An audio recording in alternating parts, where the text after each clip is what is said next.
अस्सलामुअलैकुम। Straight talk में खुश आमदीद। आपके साथ मैं हूं आयशा बख्श। सदर डॉक्टर आरिफ अलवी ने गुज़श्ता 5 साल में अपने कई इक़दामात से साबित किया है कि वो आइन के तकाज़ों के मुताबिक सदर मुमलिकत जैसे गैर जानिबदार आइनी ओहदे से ज़्यादा अपनी पार्टी के वफादार हैं। तहरीक अदम एतमाद के दौरान कौमी असम्बली तहलील करने का मामला हो, PTI के दौर में ऑर्डिनेंसेस पर दस्तखत करने हो, सुप्रीम कोर्ट के जज के खिलाफ अपनी सोच को अप्लाई किए बगैर रेफरेंस भेज देना, एक मुंतखब वजीर आजम से हल्फ ना लेने का मामला हो, या फिर अहम कवानीन पर दस्तखत न करने के ट्वीट्स हों, डॉक्टर अलवी ने अपनी जमाती वफादारी ही साबित की। गुज़िश्ता कई दिनों से जारी अफवाहें आज उस वक्त हकीकी खबर बन गईं जब आरिफ अलवी का चीफ इलेक्शन कमिश्नर को लिखा खत सामने आया। सदर अलवी ने इस खत में लिखा है कि उन्होंने 9 अगस्त को वजीर आजम के मशवरे पर कौमी असम्बली को तहलील किया। आर्टिकल 48(5) के तहत सदर का इख्तियार है कि आम इंतखाबात के लिए 90 दिन के अंदर की तारीख मुकर्रर करे। आईनी जिम्मेदारी पूरी करने की खातिर चीफ इलेक्शन कमिश्नर को मुलाकात के लिए मदऊ किया ताकि आइन और उसके हुक्म को लागू करने का तरीका वज़ा किया जा सके। चीफ इलेक्शन कमिश्नर ने जवाब में बरअक्स मौक़िफ़ इख्तियार किया कि यह इलेक्शन कमीशन का इख्तियार है, लिहाजा आम इंतखाबात कौमी असम्बली की तहलील की तारीख के 89वें दिन यानी 6 नवंबर तक होने चाहिए। इलेक्शन कमीशन कौमी और सूबाई असम्बलियों में एक ही दिन इंतखाबात कराने के लिए आला अदलिया से रहनुमाई हासिल करे। सदर अलवी ने इस खत में कोई वाज़ेह हिदायत नहीं दी बल्कि इंतखाबात की तारीख की तजवीज़ दी है, मगर इस खत से मुल्क में फिर से ऐसे आईनी सवालात पर बहस शुरू हो चुकी है कि क्या सदर इंतखाबात की तारीख देने का मजाज है या इलेक्शन कमीशन? क्या हल्का बंदियों के आईनी तकाजे पूरे होने तक इंतखाबात की तारीख दी भी जा सकती है या नहीं? इंतखाबात 90 रोज में ना हो तो फिर कब हों? ये और ऐसे सवालात क्या मुल्क में किसी नए आईनी बहरान को जन्म देने का सबब बन सकते हैं? इसी पर गुफ्तगू करेंगे कि सदर आरिफ अलवी के आज के इस खत का मकसद क्या है, इख्तियारात हैं तो तारीख क्यों नहीं दे देते, और अगर इख्तियारात की समझ नहीं तो किसी आला अदालती फोरम से गाइडेंस क्यों नहीं ले लेते। पैनल में हमारे साथ हैं अबसार आलम, शहजाद चौधरी, जैगम खान और इफ्तिखार अहमद। आप सबके लिए प्रोग्राम का पहला सवाल। सदर डॉक्टर अलवी की इंतखाबात 6 नवंबर तक करवाने की तजवीज़। चीफ जस्टिस उमर अता बंदयाल ने अपना सरकारी घर खाली कर दिया। सदर अलवी को आज ही ये तजवीज़ क्यों याद आई? टाइमिंग भी अहम है और आखिर इसके ऊपर सियासी जमातों का रद्द-ए-अमल भी आ रहा है। दीगर सियासी जमातें इसे एक सियासी खत कह रही हैं। मैं आगाज़ करूंगी शहजाद साहब आपसे, ये फरमाइएगा आज ही क्यों, और ये कोई 5-6 हफ्ते बाद असेंबली की तहलील की समरी मंजूरी के बाद अब क्यों ख्याल आया कि मुझे तारीख को देना है या तारीख के लिए तजवीज़ देनी है या इस पर बात करनी है? अच्छा आयशा, ये मेरी नज़र में तो ये काम बड़ी देर से सदर पाकिस्तान सोच रहे थे और बार बार लोग जाके उनको समझा रहे थे कि ऐसा कोई काम ना कीजिएगा, इलेक्शन कमीशन को अपना काम करने दें। हम पहले ही बहुत सारे बहरानों में फंसे हुए हैं, घिरे हुए हैं, तो एक और बहरान ना खड़ा कर देना खाम खाम है। देखिए, एक चीज़ होती है कि हालात का जायजा लेना, रीड द रूम। मैं बार बार कहता हूँ कि यार हालात का जायजा लो। यार देखो आपके इर्द गिर्द क्या हाल है। क्या आपने अपनी पार्टी के लिए, अपनी सियासी सोच के लिए काम करना है या आपने पाकिस्तान के लिए काम करना है? जो सियासी पार्टियां, जो लोग अपनी जात से, अपनी पार्टी से ऊपर उठ के पाकिस्तान के लिए नहीं सोचते और पाकिस्तान के हालात का जायजा नहीं लेते, वो बदकिस्मती से ऐसे गढ़ों में, ऐसे पिट्स के अंदर गिरते रहते हैं जिस तरीके से सदर पाकिस्तान बदकिस्मती से आज फिर गिरते हुए नजर आए। तो एक तो ये बुनियादी चीज होगी। दूसरी बात, उन्होंने आज की तारीख क्यों चुनी? मेरा ख्याल है इसका ताल्लुक इससे कम है कि चीफ जस्टिस ने अपना घर खाली किया, क्योंकि वो भी 1 दिन तो और भी चलेंगे चीफ जस्टिस के तौर पर। अभी उन्होंने वो शॉर्ट एंड स्वीट वाला वो भी अपना फैसला पढ़ना है। लेकिन साथ ही साथ मेरा ख्याल है इसका ताल्लुक इससे भी है कि उधर से, जिसे कहते हैं ना, जालिमो काजी आ रहा है, तो वो खबर भी आ गई है कि लंदन से लोग आने वाले हैं और पहुंच जाएंगे और 21 अक्टूबर को आ जाएंगे। तो इन्होंने अपना एक पत्ता खेला है कि लो जी, मेरे हाथ में यही था, आप 21 अक्टूबर को आएंगे, हफ्ता 10 दिन आपको लगेगा अपने मामलात को सुलझाने में, कोई इधर किसी अदालतों में पेश होंगे, कोई अपनी माफियां चलाकियां कराएंगे, 6 तारीख को हम इंशाल्लाह इलेक्शन करवा देंगे और इसलिए आपको टाइम ही नहीं मिलेगा और मेरी पार्टी फिर हमेशा के लिए जीत जाएगी। अच्छा, अब अगर इस किस्म की खेल है तो बहुत ही मेरे हिसाब से बदकिस्मती से कहना पड़ता है कि इल थॉट, इल कंसिडर्ड सोच है। लेकिन जब आप अपने मुल्क के अंदर इंतशार नहीं देखते, ये नहीं देखते, भाई जुलाई अगस्त 22 के अंदर 2022 में यही मसला आया, यानी एक बैठी हुकूमत है, एक मामला पूरे का पूरा निजाम है, कह रहे हैं हम अगस्त 2022 में इलेक्शन करवा देंगे, अर्ली इलेक्शंस। वो कहते नहीं, जुलाई में होने चाहिए।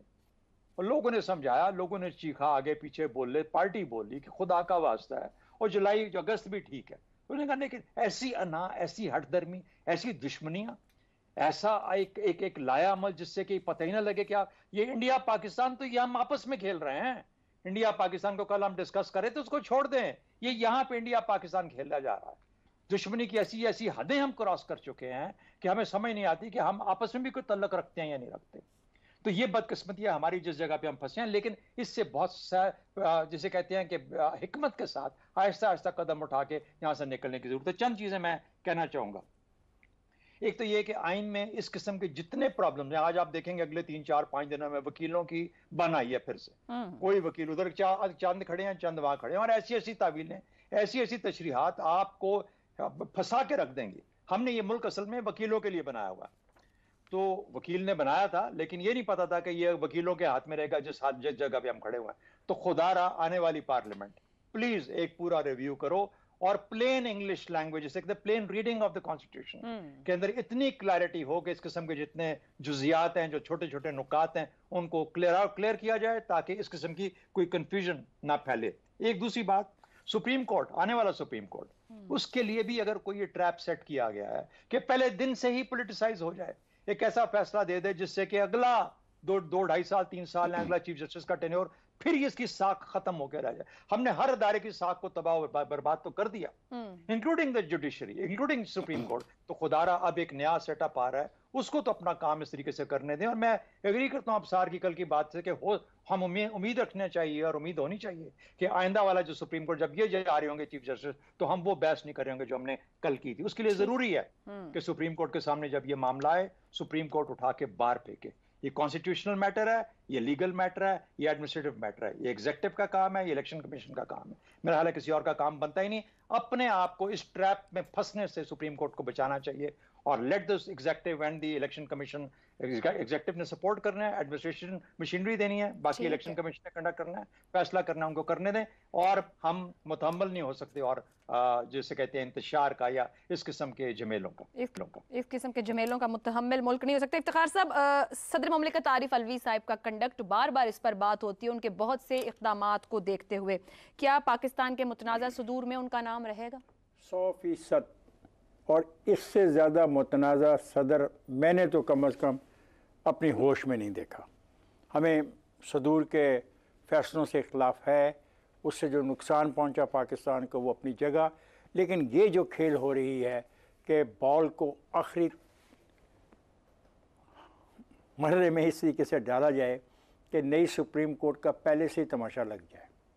खेल ये है, आज उसका उसने ख़त में इजहार भी किया। उन्होंने कहा है कि अगरचे मामला सब जुडिस हैं कुछ, द इलेक्शन कमीशन में seek the guidance from the superior judiciary. इसका मतलब है कि दरख्वास्त सुबह लें और पहुंच जाएं अदालत में। और ये बात जो भी कह रहे थे मेरे दोस्त, और वहाँ पे जब फैसला आए कि हम इसको नहीं मानते, ये आइनी चीज़ नहीं है, लीगल चीज़ नहीं है, ये इंतज़ामी अमूर में आती है, हम मदाखलत नहीं करते, तो वहाँ पे भी इस फैसले के साथ जज हजरात कुछ इख्तलाफी नोट लिख के हीरो बन जाए। ये है खेल, और ये खेल सोची समझी स्कीम के तहत आज से शुरू नहीं है। जब से ये एक पार्टी इक़्तिदार में आई तब से ये है। जब असेंबली के अंदर ये फैसला हो रहा था कि नया आदमी उन्होंने मुंतखब करना है, तो एक ने असेंबली ही तहलील कर दी, और उस असेंबली की तहलील पे ये सदर बोला नहीं, खामोश रहा। और ना ही इसने कोई ऐसा रेफरेंस भेजा सुप्रीम कोर्ट में कि इस कॉन्स्टिट्यूशनल वायलेशन की जो सज़ा है, मैं तजवीज़ करता हूँ कि इनको सज़ा दी जाए। उन्होंने तो मंजूर की थी समरी। मैं ये कहने को ना, मतलब बड़ा हम सिंह रेड जोन में दाखिल होने लगे तो कहने लगी अदालत के मेरे इल्म में नहीं कि क्या मेरा पैगाम मेरे महबूब तक पहुँचा या नहीं पहुँचा, और कहा कि मुमकिन है कि ये मेरा पैगाम मेरे महबूब तक ना पहुँचा हो। और महबूब ने रेड जोन में दाखिल होकर कहा कि मैं उन बहादुरों में हूँ जिनको कोई रोक नहीं सकता। फिर IMF का मसला आया तो 2 हुकूमतों ने लिख के दिया, फेडरेशन की 4 फेडरेटिंग यूनिट की में से 2 ने IMF को लिख के दे दिया, इस मुल्क को लोन ही ना दो, पैसे ही ना दो, इनकी बात ही ना मानो, इनकी मदद ही ना करो। क्या बात है। हाँ। आगे चले जी, तकरीरें 50, 60, 70 कर ली, 9 मई के बारे में कभी कहते हैं हमें पता नहीं, कभी कहते हैं वो बंदे मेरे नहीं, कभी कहते हैं मैं जानता नहीं, कभी कहते हैं वो बहकाए गए।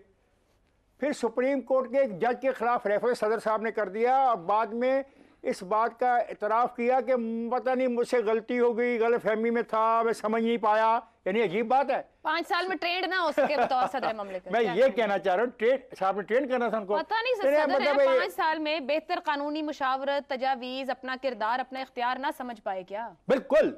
मतलब मैंने जो ये रेफरेंस दिए हैं तो इससे क्या मैं इसको किस तरह मैं पंजाबी में कहूँ या किसी और ज़बान में आपको बताऊँ? देखिए मेरी बात सुने, ये लेटर जो है खुदा की कसम इनको खुद एहसास करना चाहिए जो जिन्होंने ये ख़त लिखवाया उससे, और ख़त लिखवाने वाले बैठे हुए हैं जेल के अंदर और उनके जो मैसेंजर हैं इनसे मिलने लाहौर में ये क्या करने आए थे और लाहौर में किस किस से मिले और क्या यहाँ पे मशावरतें हुई। ठीक है, क्या चाहते हैं आप लोग पाकिस्तान के साथ मजाक करना? पहले कोई आना देने को तैयार नहीं है और आप इतनी गैर यकीनी सूरत पैदा करना चाहते हैं कि लोग बवांगे दौल कहें कि भाई पहले जाओ अपने मुल्क के अंदर सियासी जो इंतशार है उसको ख़त्म करो फिर हमारे पास आना। ठीक है जी, पॉइंट आ गया।